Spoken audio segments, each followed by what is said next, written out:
Thank you for joining our Easter devotions as we spend time reflecting on what happened in the life of Jesus and his disciples and how it relates to us today.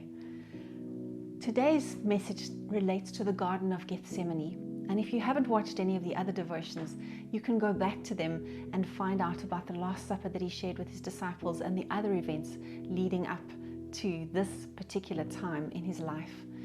After he'd shared the Last Supper with his disciples, Jesus took his disciples out to an olive grove.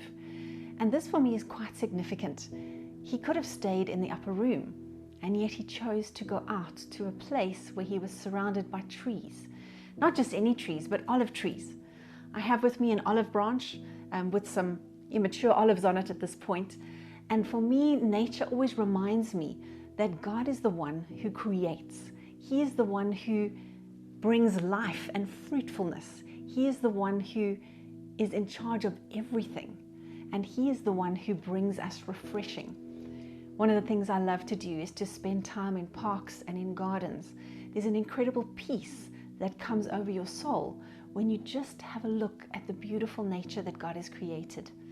I'm not sure what options there are available to you, but I want to encourage you, if possible, to take some time outdoors and to look at the sky, to look at the trees, to look at the beauty of God's creation, because it helps us get a bigger perspective when we pray. And this is what it says happened in Mark 14, verse 32 to 41. They went to the olive grove called Gethsemane, and Jesus said, "Sit here while I go and pray." He took Peter, James, and John with him, and he became deeply troubled and distressed. He told them, "My soul is crushed with grief to the point of death. Stay here and keep watch with me." He went on a little further and fell to the ground. He prayed that if it were possible, the awful hour awaiting him might pass him by. "Abba, Father," he cried out, "everything is possible for you. Please take this cup of suffering away from me. Yet I want your will to be done, not mine." Then he returned and he found the disciples asleep. He said to Peter, "Simon, are you asleep? Couldn't you watch with me even 1 hour?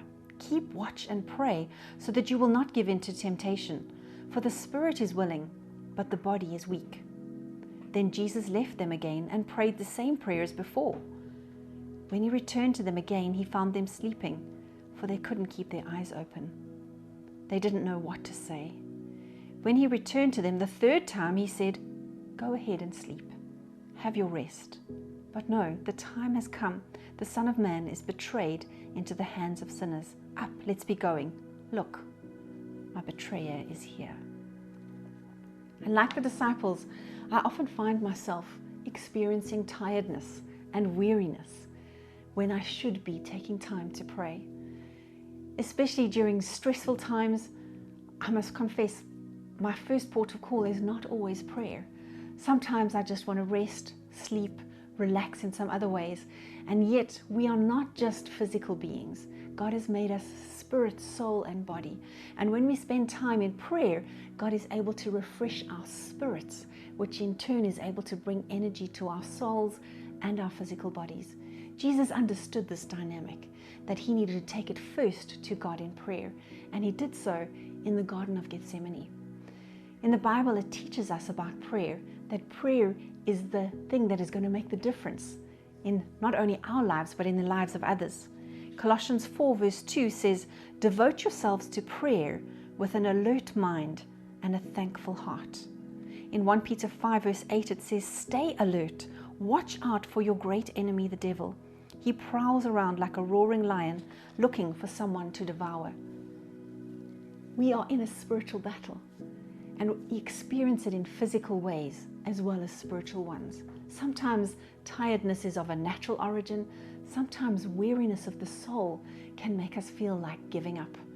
And we need to take courage and to speak to ourselves and to say, like the word says, stay alert, keep focused in prayer. I want to ask you to consider increasing your prayer life. One of the ways that you can do that is to join a prayer movement which is called Unite 714. It is based on the 2 Chronicles 7:14 verse, which says that when we humble ourselves and pray, God will hear us and He will bless our land. You can find out more resources if you follow the website link. And I want to encourage you to grow your prayer life. Pray about the circumstances that you are personally experiencing, but also pray for others. Pray for the blessing of those who need to be strengthened by God. Intercede for those that are going through difficult times. Pray for God's mercy. Pray for God's healing. Pray for God's comfort.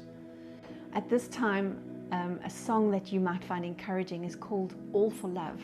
And it talks about Jesus' experience in the Garden of Gethsemane, where He did what He did out of love.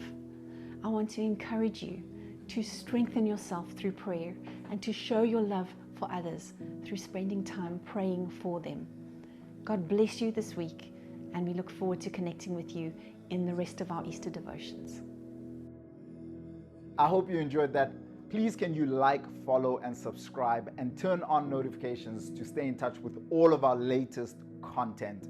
If you have any feedback for us, you can drop it in the comment sections. If you have any prayer requests, you can also drop it in the comment sections, or head over to our DM and drop us a request there, or alternatively, you can go over to our website and leave it there. Or you can also keep in touch with us by dropping us a text on our WhatsApp line. Remember, stay connected. Have a good one.